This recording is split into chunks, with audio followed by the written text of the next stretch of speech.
Hi, welcome to another podcast of Demystifying Tech Careers. And today we have Patrick Morey, who actually graduated from Northeastern University and now is working at LockRocket as a recruiting manager. How are you?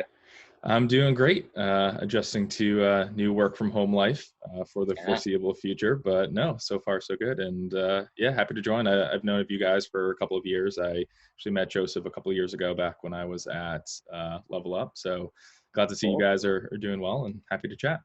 So you have a really long journey as being a recruiter from multiple different companies. So there's a lot of learning in terms of what your career has been taking shape and what sort of advice that we can give to the audience in terms of what is exactly a recruiter's role in the company and what that looks like specifically at tech companies. So today, let's focus on how this all came about, starting from your high school career. So let's talk about that. Where'd you go to school?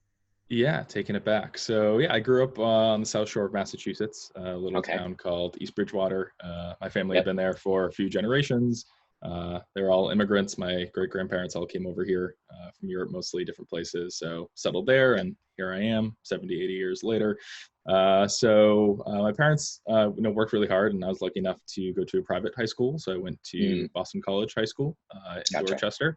I know where it is. Right next to UMass Boston, right? Yeah, exactly. And that was an awesome experience since it's obviously a great school and, kind of set me down the path for success. But also as like a 14-year-old kid taking the train into the city by myself every day was a really, really cool experience. Learning independence already at such a young age. Yeah, exactly. And I'm happy to say I only missed the stop once and only ended up in South Station one time. Other than that, I was pretty good.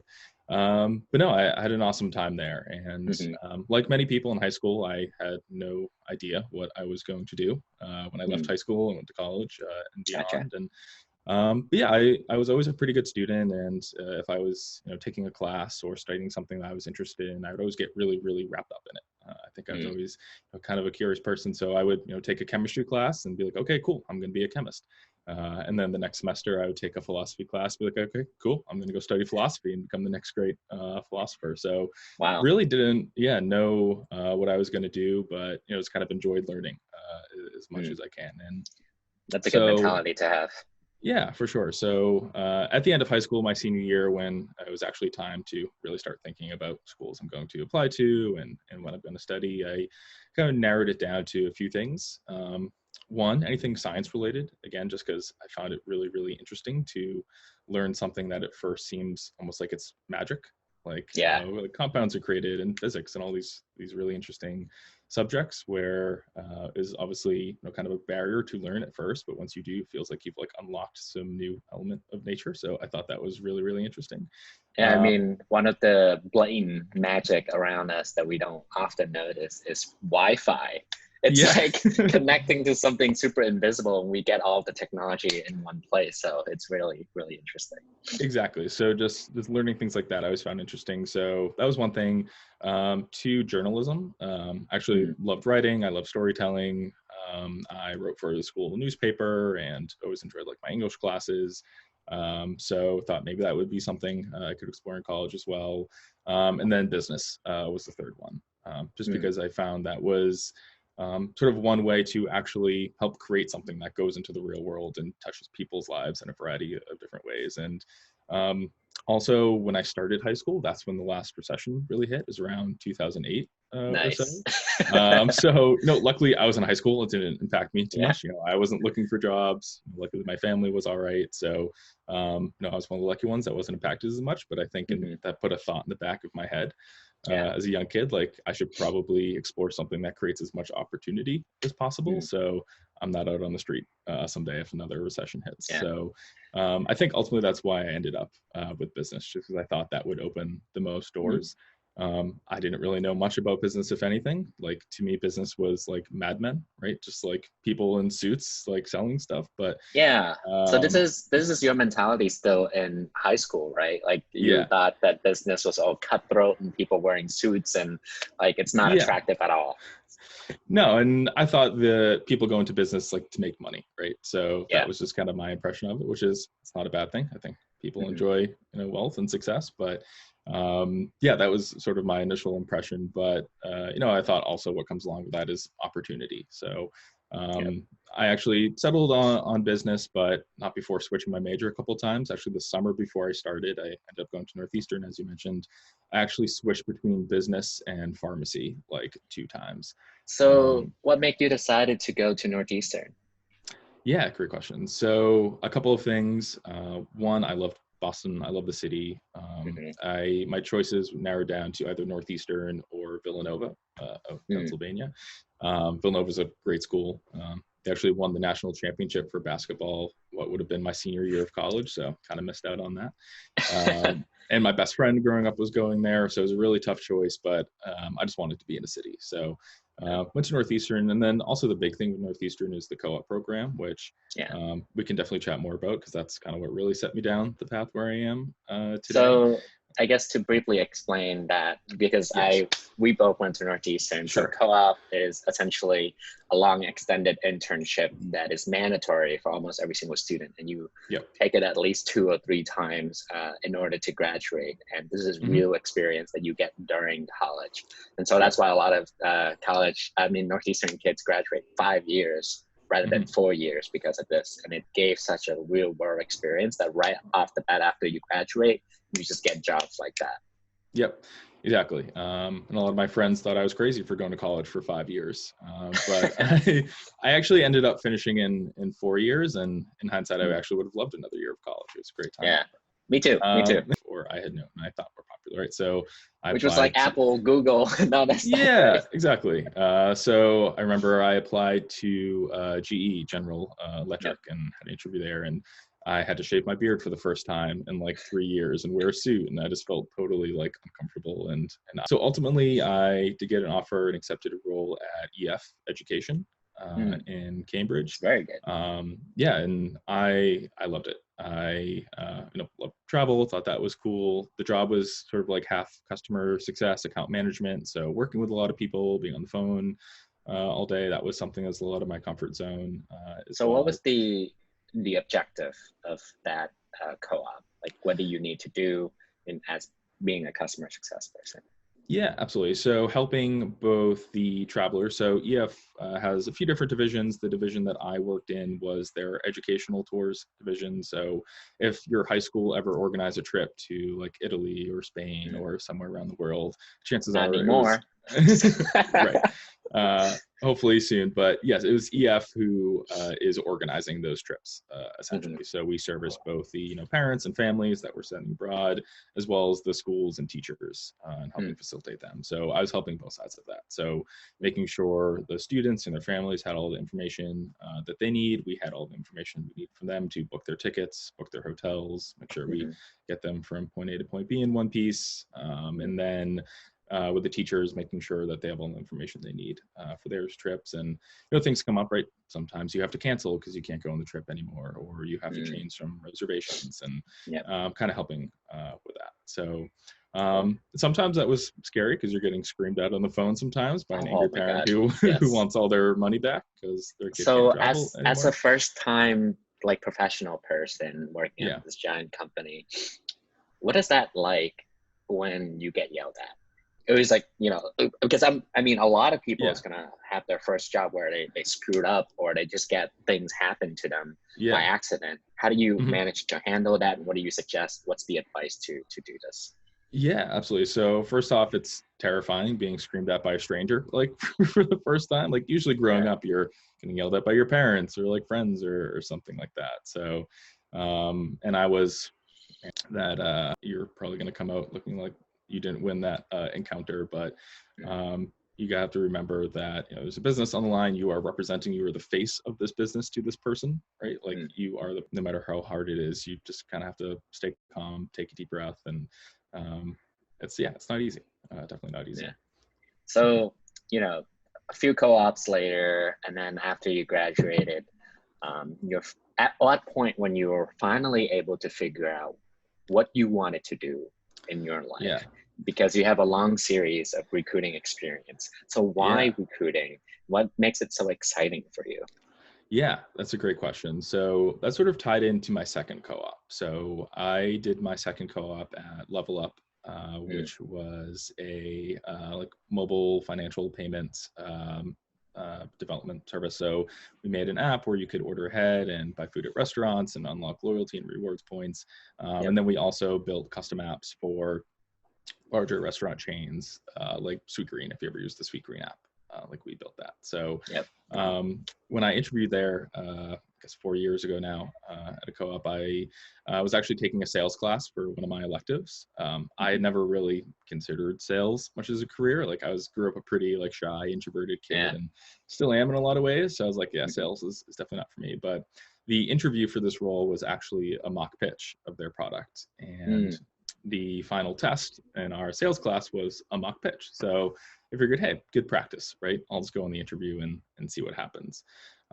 So I go to this company. At the time, there were maybe 60, 70 employees, still fairly new. And I just walked into the office and fell in love. Like every person I spoke to was super smart, engaging, they're fun, relaxed, like the complete opposite of that GE interview I mm, had, right? No one was wearing a suit. Everyone was pretty casual. The mm. office was really cool, really fun. I Why do would you be think that working with, is? what's that? Why do you think that is the difference between the two culture of the from GE and Level Up? Yeah, ultimately, I think culture is built to necessitate whatever the needs of the business are, right? Mm, If you think about GE, right, they work in super highly regulated industries and have mm, thousands and thousands of employees all over the world. So they need to be super strict and rigid in how they build mm, processes and teams to manage all those employees in these industries. mm. If you are 50, 60 people all working in one office and everyone, the average age is a lot younger, then the culture is going to reflect that as Gotcha. well. So, and you kind of go down the line and look at all, tons of different companies. And ultimately, I think culture stems from the co-founders and the people who build the company, and Hmm. everything kind of mimics from there. But yeah, I think it necessitates whatever the business goals and needs are, for sure. But for whatever reason, me as a 21-year-old kid definitely associated more with a super fun, startup culture and Yeah. atmosphere. So I got an offer a couple days later, and I was like, yeah, I don't know if sales is for me, but I want to work there. Like, it seems fun. People seem like they're having a great time. They've learned a lot. I talked to a couple of other students who had co-op there, and they loved their experience. Mm. And also, being a shy introverted kid, I figured, making 50 cold calls a day would, be good for me and get me out of my comfort zone. So I Wow. was like, sure, I'll give it a shot and see That's what really happens. interesting because we have a lot of salespeople on our podcast, Hmm. and they were already naturally extroverted, and so this is an Yeah, interesting question because, well, yeah, I'm trying to figure like what make it into your head that you yeah, want to improve on something so terrifying, because cold calling is yeah. not easy. No. One is that you get hangouts all the time, Yep. and then you get Hmm. what the hell, like angry customers or angry people who just Yep. doesn't even know you. So like Yep. you've made a decision to just Hmm. plow through that. So what Yeah. was going on in your head at that time? Yeah, I knew it was a skill that is useful, both from hearing Mm, it from others in the business world, but just also it makes sense, right? If you want something done, sometimes you need to just go ask a stranger and build that mm, relationship and build that connection. And there are just going to be times in your life when you're going to have to pick up the phone and make a call, even if it's going to be uncomfortable. So it definitely was scary and terrifying. And I remember the 2 months leading up to before my start date, I was like, I've made a huge mistake. Like, this is going to be terrible. I'm not looking forward to this. And we weren't calling like mostly business folks who expect cold calls. We were yeah. calling like small restaurants and cafes and coffee shops trying to sign them up Mm, for our platform. So I would call and they'd be like, okay, cool, like pick up a delivery. It's like, well, actually, I'm calling to sell you mobile payment services. jeez. And they're like, please hang up and don't call again.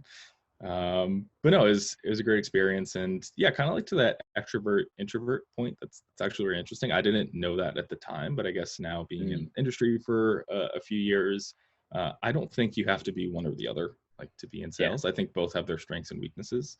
Mhm. For extroverts, like, yeah, you're much more willing to call a bunch of people and have a bunch of conversations because that Mm, energizes you and you get excited about that. And that's not going to stop you from picking up the phone and calling again. For an introvert like myself, it takes a lot more energy to initiate a conversation or reach out to someone and talk to them, and kind of saps you at the end of the day. But I think also at the same point, that makes us good listeners, right? Because we're not just talking to fill the space. I'd rather let the other person talk to fill that empty space. And I think ultimately that is the key to a great recruiter, to a great salesman or saleswoman, is being able to actually hear what the other person has to say and what their needs and what their pain points are, and how your product or your company can actually help solve those problems that they're having. So I didn't know that at the time, but I guess where I am now, looking back, it actually is kind of helpful being an introvert when you're on the phone all days, because the goal is to get the other person to talk and listen to them. And that definitely really helped. Cool. So you had the sales role, and then what's next? Yeah, so I was there for 6 months. Since it was a startup and things changed so quickly, I was actually lucky to take on a couple of different roles and projects there. So definitely still doing some of the sales and the calling, but worked on some marketing projects, worked on some like operations projects, helped review like some contracts that the team was working on, worked with our larger sales team. So I was reaching out to like larger enterprise, like huge corporations as well.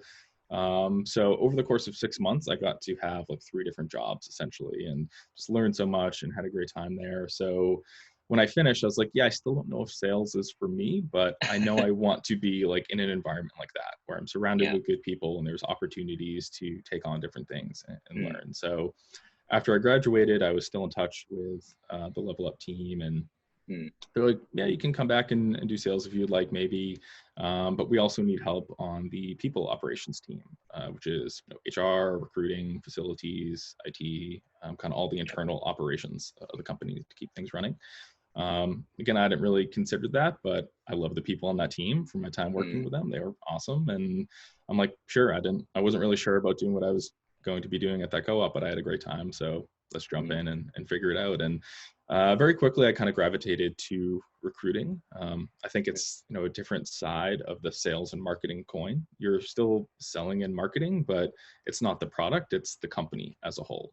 It's the long-term trajectory of the company. It's the culture. You're selling individual roles and what people will be doing.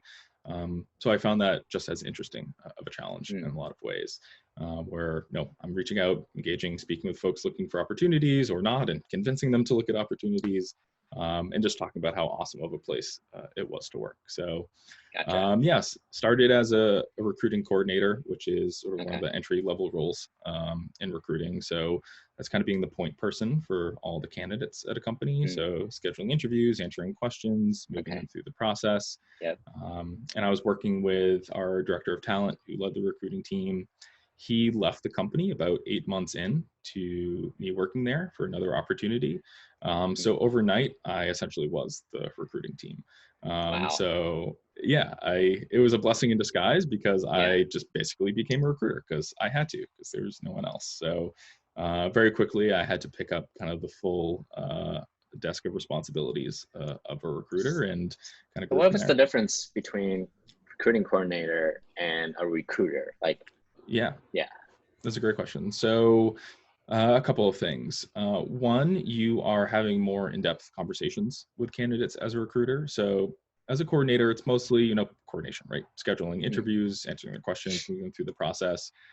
As a recruiter, your responsibility actually steps up to helping to evaluate this candidate. So having, 30, 40-minute conversations with them to understand things they've worked on previously, their skill set, the type of things that they're looking to do in their next role, and how that could map over and translate to the opportunities that you have. So essentially, in some ways, becoming a professional judger of talent, which is definitely a unique thing to do, but that helps, right? Because you can't bring 100 people on site for an interview a week, because you just don't have the capacity to do that. So it's our job as recruiters to identify talent, attract them, and bring them into the interview process. So that's one thing, kind of helping to evaluate talent a bit more.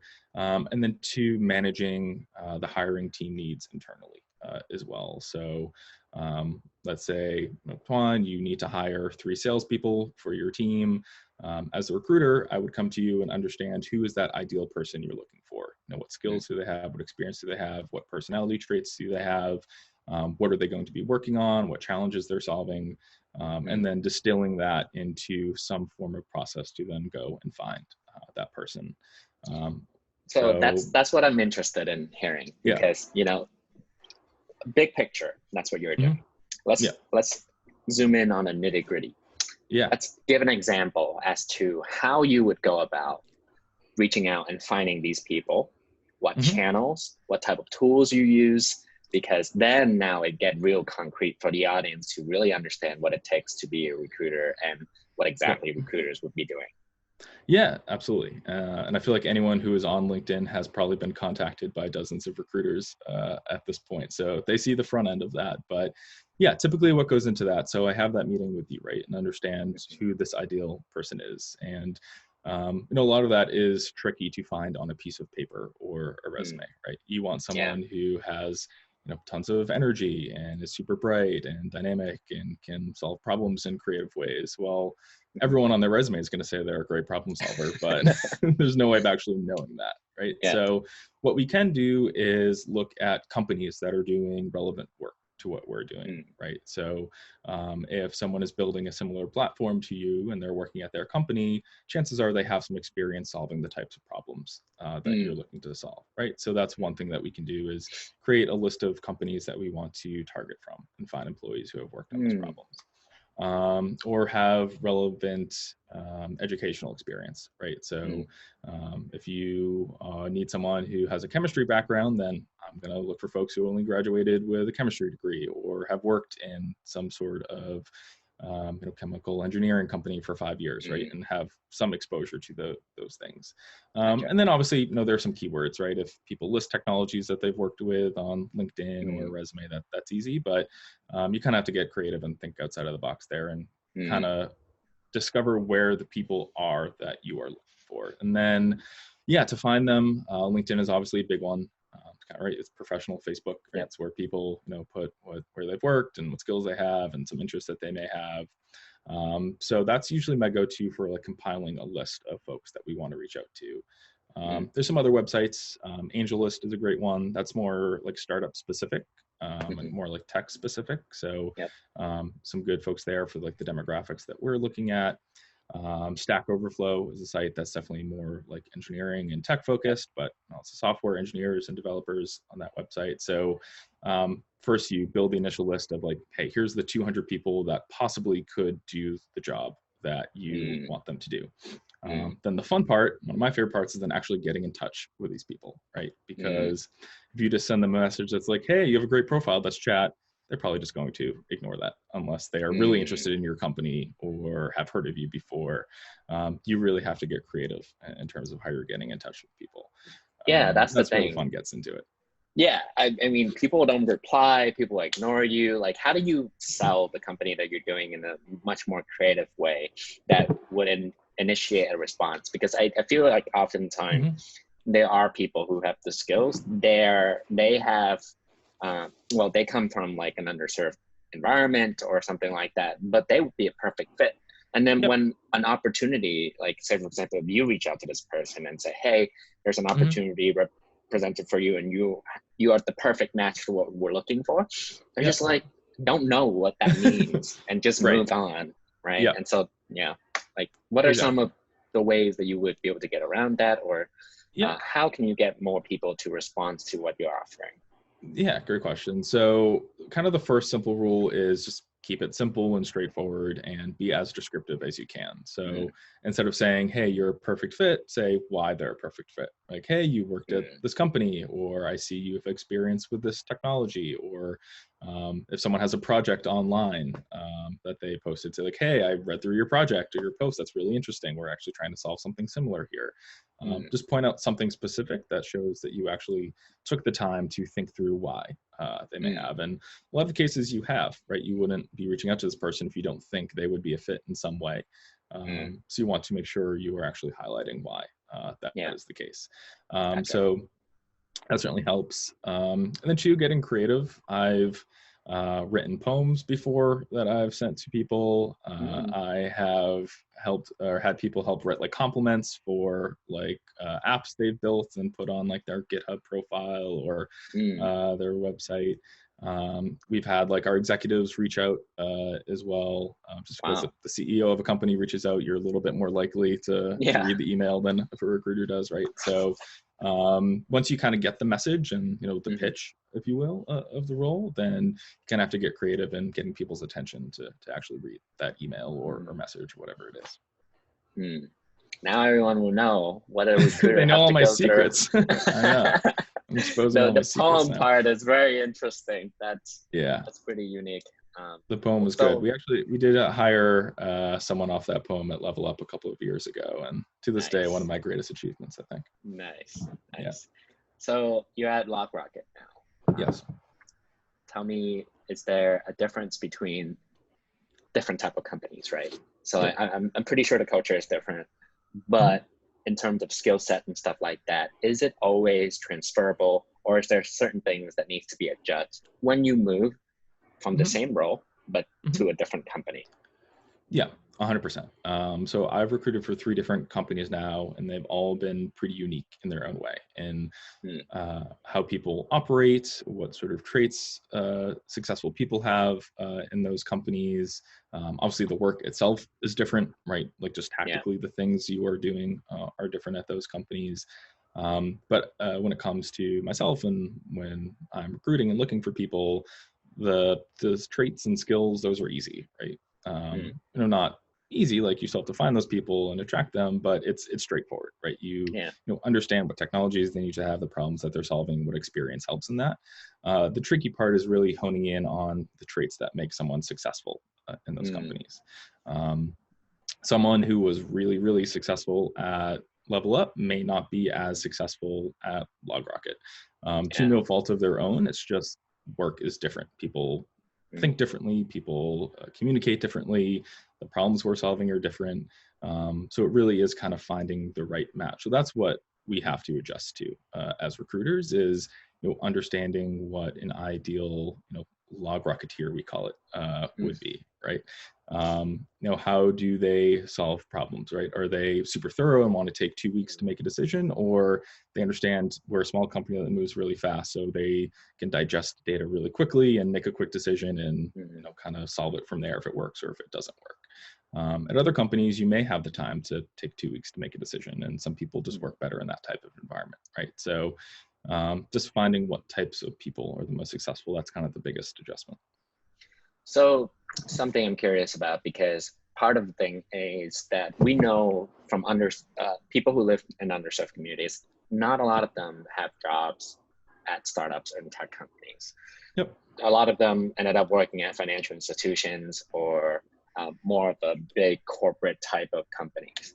Yep. Is there, like, when you are recruiting for tech companies, Mm-hmm. do you specifically focus on people who already have the startup background, or when it comes to Mm-hmm. converting a person from the super highly Yeah. corporate side to startup, Mm-hmm. like how do Yeah. you balance that? Because I'm sure that people who come from Mm-hmm. the strong corporate background would still have a unique value add to the company, but the Yep. only thing that they're missing is understanding what it means to work at a startup. Yep. Right. Yeah, no, that's a great question. And I've seen some companies and hiring managers who are super picky about that, right? They're like, hey, we need someone who's been in the startup before. And I get that, right? Because it does work differently. Yeah. I think the biggest differences are, one, you don't always have access to the information and resources that you need. Like you kind of have to get creative. And there are so many times where you have a question and no one in the company has the answer because they haven't had to answer that question before. Like it's Yeah. something new for the company, and that's not a bad thing. It means you're growing and you're putting new things in place. But there are so many times where it's just like, oh, actually, where can I find this document? It's like, oh, that document doesn't exist. Like, why don't you go make it?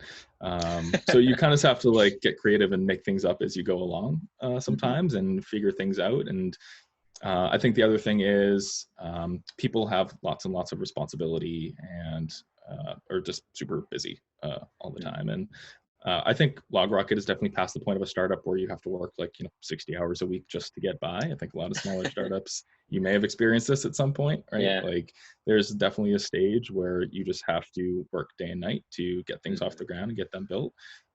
Luckily the stage that we're at as a company, we're a little bit beyond that, but we're still at the point where it's really hard to predict, even 5 days from now what we're going to be working on. So you have to be able to pick things up as they come along, take responsibilities that are outside of your job description, just because someone needs to get that thing done, but we don't have someone whose sole job is to get that thing done, if that makes sense. So those are kind of the two big things that people need to be comfortable with. Is one, you're going to have to find your own answers to questions sometimes and figure things out on your own.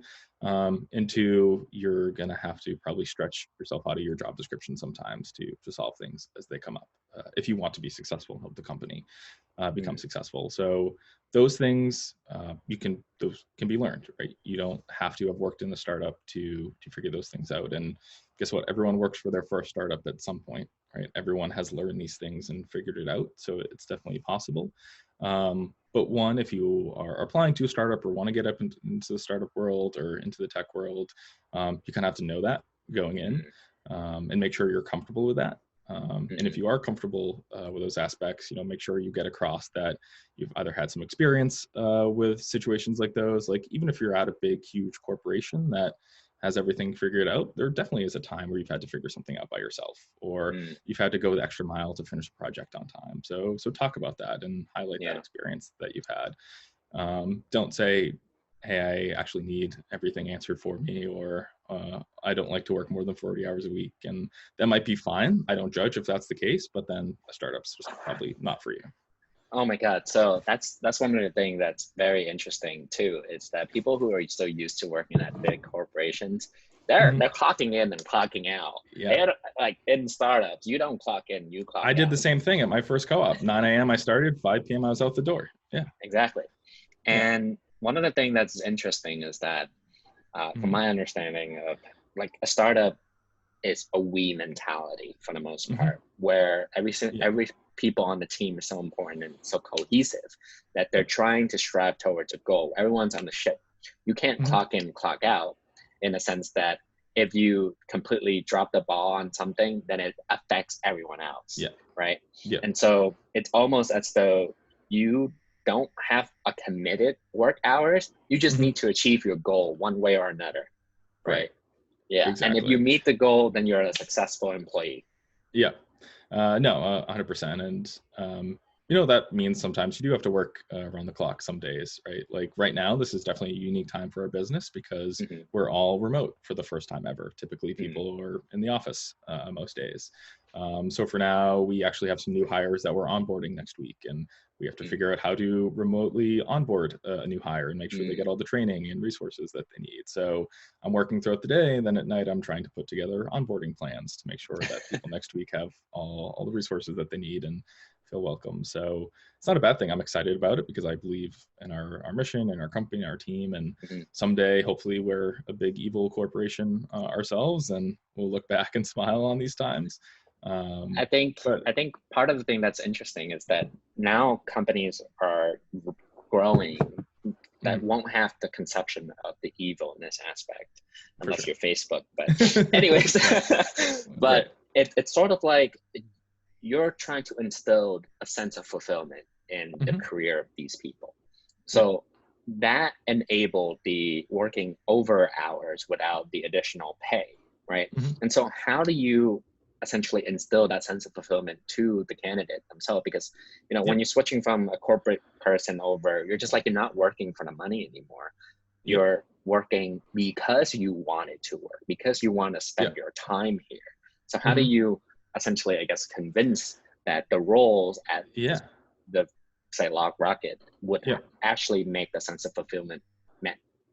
Yeah, great question. And you need that in a startup, right? Because if you want to clock in, clock out, have a nice salary, have good benefits, which, we do, but, if you just want something super stable and you can just clock in and clock out, then a great job at a big corporation is helpful, is probably a better fit. But at a startup, you actually need that to get by, and to be invested in your work is believing in that sense of, you're all in this together. So some ways that happens, one, the actual work that you do and the responsibilities that you have, like you mentioned, if you deliver a big project, you have a material impact on the business. In sales, if you close a huge deal, that is actually a huge percentage of our revenue, and that's going to help us get another round of funding potentially a year from now. See, and if we get that round of funding stuff is not understood by a lot of people. But Right. essentially, when a business meet a milestone, you can actually get more cash injection from investors who are able to put in millions of dollars to help more hires to be made into the company, and the growth of the company would actually explode. And so that's what it means by getting a more round of funding. Exactly. So for us, right, so my role, right, if I hire, the 40, 50 people we need to hire this year, then that's going to help us hit another milestone where we can get another round of funding to hire more people. And all those people that I hired are going to sell the product or build the product or market the product. So I think a lot of it is just intrinsic. And if you feel that your work is actually having a material impact on growing the business and helping your teammates get their job done and seeing things grow, that's, if you find that intrinsically rewarding, then you're going to find that at a startup, since your work has a big impact. Another piece, obviously, is actually literally owning a piece of it, right? So most employees in startups do receive equity, which is essentially a piece of ownership in the company. Usually it's a pretty small piece of that as an employee, but still worth something someday. So when the company does, go public and launch an IPO or get acquired at some point, you are technically a shareholder of that company. So you receive some of the profits that come from actually going public. Say when a company is being acquired, which is essentially another bigger company by the smaller company, in a sense, maybe their customer is the same, or the product is can be integrated to make the bigger company much better in one way or another. Say the company sold for $100 million and you own like 1% of the company, then you get $1 million essentially. That's what it means by owning equity, and what it means as a trade-off. Exactly. And obviously that is very appealing to have a piece of ownership there, since that's where you can actually make yourself very financially secure someday if you do own a small piece of a company that does sell for a lot of money. But also, it's kind of nice to know that deep down you are working for yourself, right? And all of the work that you're putting into something ultimately could help you and benefit you down the road. And at a larger company, I definitely felt this at EF. It's sometimes so hard to know where the results of your work is going, right? You could hand a project off to someone and then you never see that again, or never know where it goes. At a smaller company, if you finish something, you know exactly where it stands, you know exactly how it helps other people in your organization or helps your customers or whatever you're building. And then ultimately know if it does grow the company, it's growing something that you have a real stake in as well. So I think that is the biggest selling point that we have as recruiters for startups is you will actually get to benefit from what you are building and know deep down it has a huge impact on a lot of people. Gotcha. So as a tech recruiter, what would be some of your advice for new candidates that are coming through? How do you stand out? What exactly do you need to showcase right off the bat? And what is the personality trait that is most appealing? Yeah, good question. I think the thread that I've seen in all the companies that I've recruited for is curiosity. Because ultimately, like I mentioned, in a startup, there's going to be things that you don't know and no one else at the company knows off the bat, and you're going to have to figure it out. And you're just going to have to learn and grow, especially if it is an entry-level role. The whole idea is that you're going to grow and get more of a mastery over what you're doing and take on more and more responsibility over time. That only happens if you continue to learn. And what really drives learning is curiosity. So if you're someone that kind of sits there and waits for information to be given to you, that's hard, right? Some companies have training programs and have all of these courses in place to deliver that to folks. Startups don't. We just don't have the resources to sit someone in a classroom for the first 2 weeks on the job and teach them all that you need to know. You kind of have to go out and seek that information and do some research and set up meetings and talk to folks. And the benefit of that is you grow quicker. All right. One of our engineers who started last week already has push code into production because they pick things up really, really fast and got to learn. But it is kind of that inherent curiosity that drives that. So to display that, to showcase that, you just need to find things that you're actually genuinely interested in. I think everyone is curious deep down if they find something they actually want to learn more about or something that they want to explore. If you're not genuinely curious about something, that's going to show, right? If you are applying for a job at a finance company and you have no interest in finance or the finance industry at all, it's going to be really hard to fake that. And the people there are probably going to know that. So, it's probably best not to apply to those companies if you don't have that inherent interest in there in some way.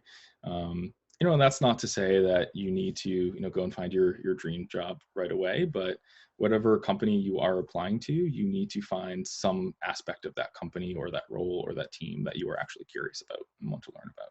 So is there an example of a time where a candidate was so impressive and was actually you weren't even looking for this person, and that person came to you, and what were some way that they have impressed you?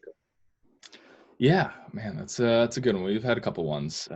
So back at Level Up, we were actually hiring for a marketing intern. So they would help marketing our product to both users and restaurants, since we did work in the restaurant industry. So we had found a candidate who, it was his first co-op. He was a Northeastern student. So he had not had really any real job work experience before. He was 19, 20. He was super young. But he had literally built a marketing agency for restaurants himself because he had just a sincere, deep interest in the restaurant industry. He had taught himself some web development as well, and basically built websites for restaurants. So while he didn't really have much professional experience to stand on, he displayed two aspects of our company, both the restaurant industry and technology, and taught himself something, and then actually built a company off of that, essentially. So it's like, okay, we don't know if he has all the skills necessary for this role, but we know he'll learn them because he learned these other things and had the interest and curiosity to do that. And then, we have people reaching out to us. Happened a couple of the other companies I've had as well, where they're just genuinely interested in our product, in our company, and have definitely gone out of the way to show that. So at Hopper, for example, for our data scientist job posting, we had a little puzzle in there. It was not required to fill it out to apply for the job. It was just kind of a fun little puzzle where if you plotted out these data points, it spelled out a message and used airport codes because we're a travel company.